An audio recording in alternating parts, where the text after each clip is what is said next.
Hey everyone, so today we're going on a journey, but this isn't a trip you can just book online. We're going somewhere that lives on only in memory, a beautiful historic place called Kwangdeok-myeon in Kaepung-gun.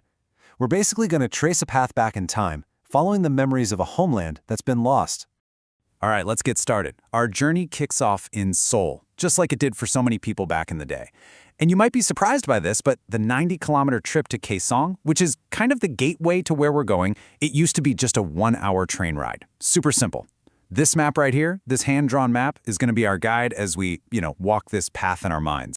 So here's a quick look at our itinerary. We're going to start from the city, head over some rugged passes, get right into the heart of Kwangdeok, see its golden fields, and finish up right at the coast. Okay, first up, imagine you've just hopped off the train at Kaesong Station. You head west, and right away, you're hit with this really distinct smell. Pungent, but familiar. It's the mash from the local brewery. And for so many people, that smell meant one thing. You're almost home. But, getting home wasn't exactly a walk in the park. The first big hurdle was this thing called Songjongmun Pass. And when I say it was a climb, I mean it was a serious climb. So steep that even the ox carts, which were built for tough terrain, couldn't handle it. Everyone, didn't matter who you were, had to tackle this thing. All right, so once you've made it over that first pass, the scenery really changes. It becomes this landscape of, total contrasts.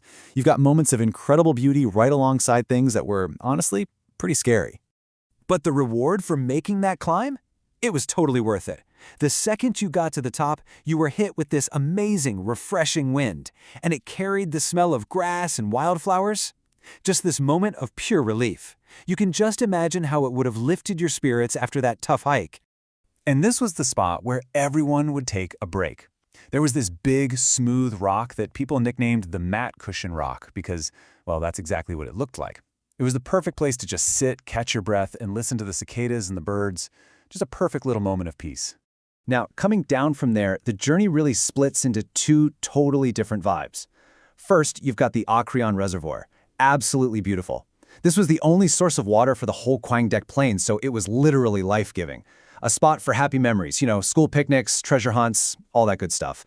But then there was Sunbuckle Pass. And this was the complete opposite, a dark, kind of eerie path through a super dense forest. People used to tell stories about bandits hiding out there, so yeah, every little rustle in the leaves would have been pretty terrifying. So, after making it through those mountain passes, you're finally there. You've arrived in the heart of Kwangdeok-myeon. And this place, it's about so much more than just the scenery. It's defined by its incredible history and, really, the unbreakable spirit of its people. Just look at the story of one of the area's greatest treasures, the Gyeongcheongsa Pagoda. It's got such a wild history. This amazing 13-story masterpiece was built right here back in the Goryeo dynasty. Then, during the Japanese occupation, it was illegally taken apart and shipped to Japan. Just gone. The good news is, it was eventually returned, and today you can see it, fully restored, standing in Gyeongbok Palace in Seoul. And that history really shaped what people call the Kaepung spirit. It's this idea of integrity, of standing up against injustice. And it all started in nearby Dumundong with these Goryeo scholars who, rather than serve a king they saw as illegitimate, just walked away. They chose to live in seclusion. That act of defiance, that integrity, became a huge part of the local identity. And the absolute center of the community, that was Kwangdeok Elementary School. It was the only school around, so it was way more than just a place to learn. It was the hub for everything, sports days, festivals, all happening under these huge ancient cherry trees. The students themselves took care of the school, sweeping the floors, polishing it. They really loved it, which, of course, makes the fact that it was burned down during the Korean War just absolutely tragic. Okay, let's move from the town center out into the fields. We're talking about these huge fertile plains that were basically the lifeblood of the whole area. And these fields were a source of life for sure, but they were also the backdrop for some really painful history. Because the land was so rich, it became a target. During the occupation, the Japanese military came in and built this enormous warehouse. Its only purpose? To take all the rice, the entire harvest from these plains, and ship it straight to Japan. I mean, can you imagine? Seeing everything you worked for just taken away? It's a really bitter memory. But even with that pain, the memory of the rice itself is still so strong. See, the local rice here was famous. It was apparently super fragrant, kind of oily, and really sticky. The flavor was so good, so special, that people say you could eat a whole bowl of it with just a little bit of soy sauce. That's it. That's what you call the taste of home, right? All right, so from the flat plains, let's look up.